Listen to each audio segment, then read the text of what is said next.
Last year they voted to kill a summer youth job program.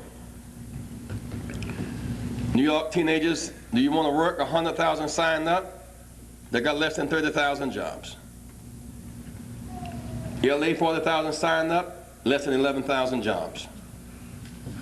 And while they could find no money to employ our youth, the House voted to give $1.2 billion to the Pentagon they didn't even ask for. Lastly, mentoring.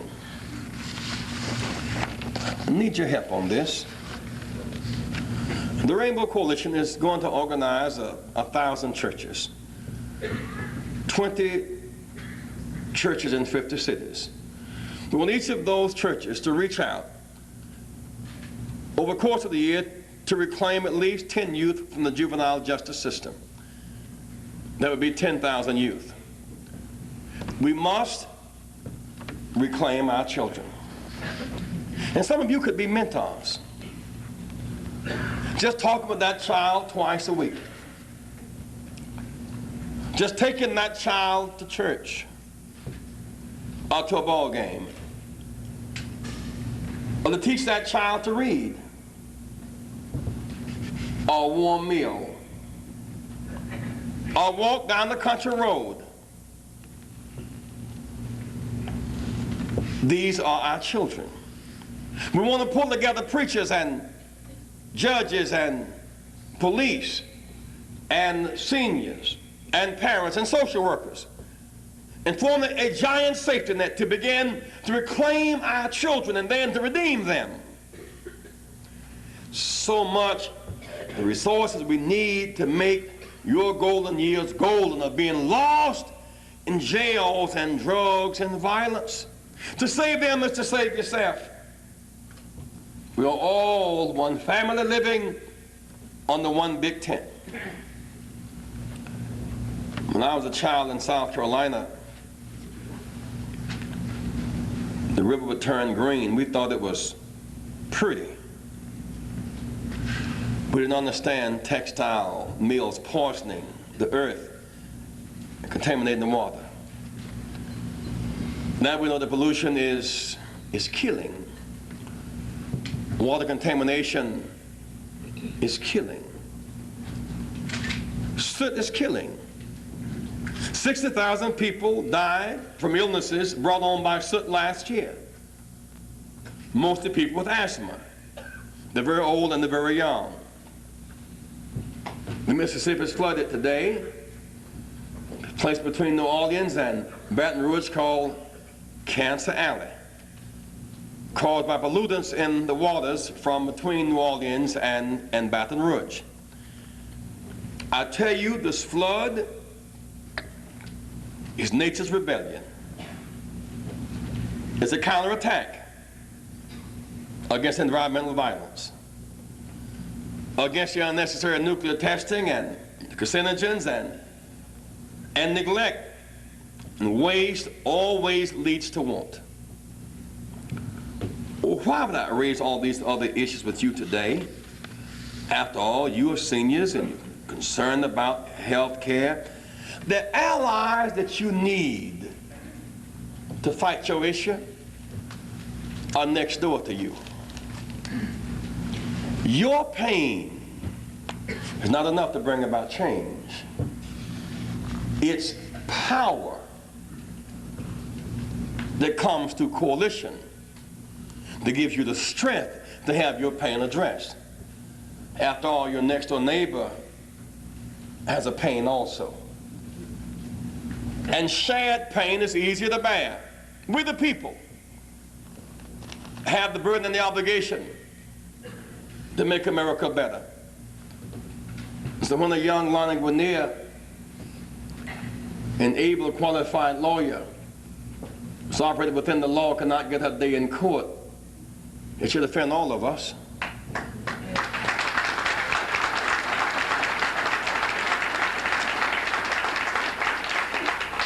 When Georgetown elders, an able public health care servant,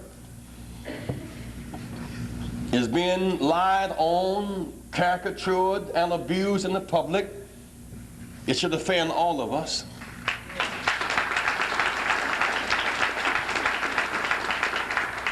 When a young man in the White House feels caught up in the pressures of high-level politics and takes his life and leaves his wife and babies to mourn, it must trouble all of us.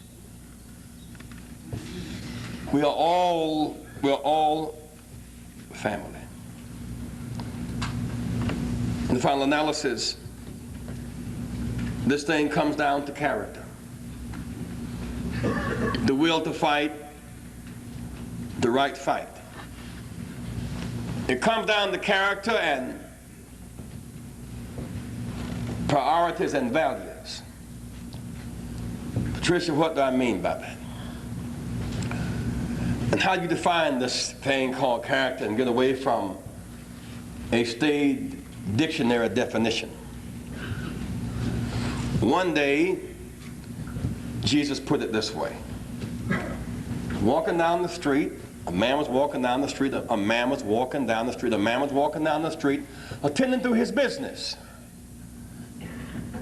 Thieves, robbers jumped out and beat him nearly to death. In the early part of the story, Jesus didn't say he was a black man, a Jewish man, a brown man, just said, a man walking down the street. Could have happened in Milwaukee, could have happened in Madison, could have happened in Oshkosh. It happened 2,000 years ago. A man walking down the street, tending to his business, and he was robbed and beat and left to die. Interesting enough, the first man who saw him lying there bleeding was a minister, a preacher, one who represented institutional religion. He saw him dying, busy going to pray, caught up in his religion, heaven bound, no earthly good. Saw the man dying, went to the other side of the street, Bible in one hand, prayer book in the other, going on down the street, preaching and praying to get to church on time with a man dying in the street. Jesus said that's one kind of character. So another man came down the street of his own race. For those who make of race and skin call idolatry. A man of his own race, my brother, saw him dying, went to the other side of the street, smiling, styling, profiling. He didn't do it, didn't see it, not going to get involved in it, has nothing to do with it. Went on down the street. He says another kind of character. So another man came down the street of a different race and a different religion. And he stopped and helped him on his way. He's called Good Samaritan. It's how you measure character. It's how you treat people.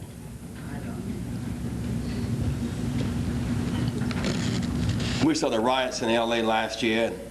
Rodney King beat nearly to death by the racist white police, and that's what it was. Don't get offended, that's what it was. And of course that was played on. It was white, race, police, black Rodney King. But what was missed in that drama, Tom, was that had not a white man, a photographer named George Halliday, had he not filmed the Rodney King beating and took it public, you would never know Rodney King ever existed. He went beyond race and color up to character. You saw the 4 young blacks beat the white truck driver, and they should not have done it. They did it, shouldn't have done it. All the focus on these 4 blacks beat the white truck driver, trying to make all white Americans afraid of all blacks. They don't talk too much about 4 young blacks who saw it, left their homes and saved him from them, and then took him to the hospital where a black doctor performed surgery and saved his life. It's this character thing.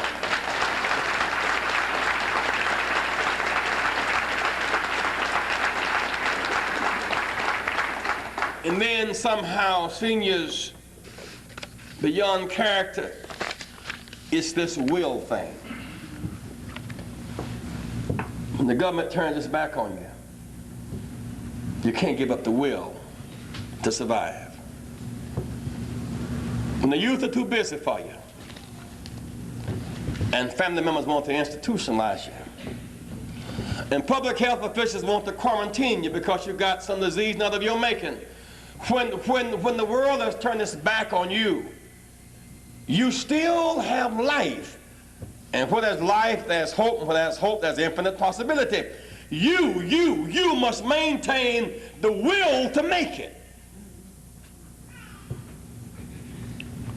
That won't come from the White House or the Congress or the governor. You must have the will to be an odds buster. You must make it anyhow.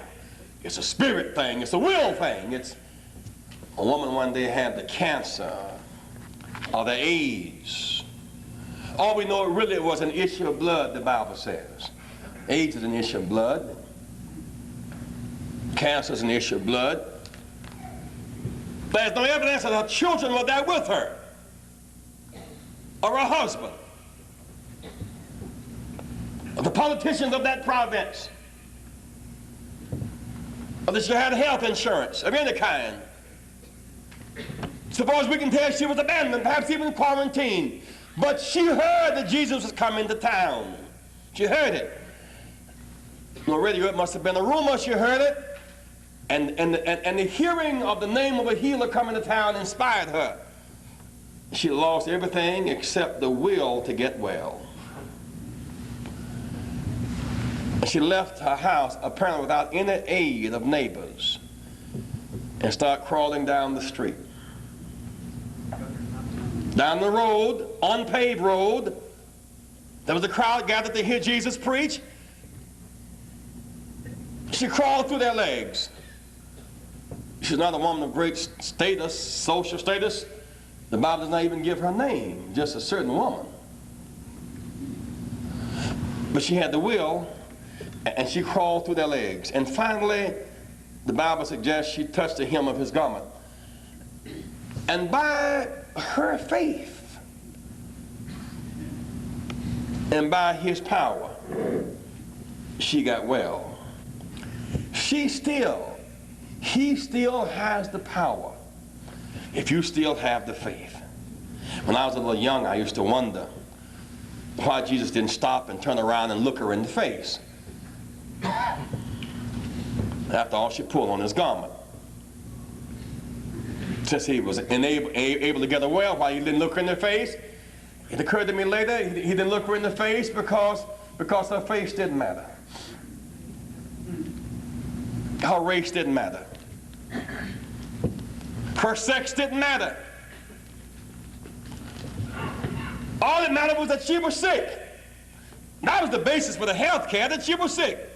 Suppose he had stopped and said, "Now, ma'am, you're pulling on my coat. Can't you see me speaking? How long you been sick, by the way? And what is your temperature? Are you sure you're really sick? Where's your husband? What about your children? Where's your last place of employment? If I get you well today, what will be your payment plan?" She could have died under interrogation, and he would have lost his divinity. The basis for a health care plan is care and need. Care and need. Thank you very much.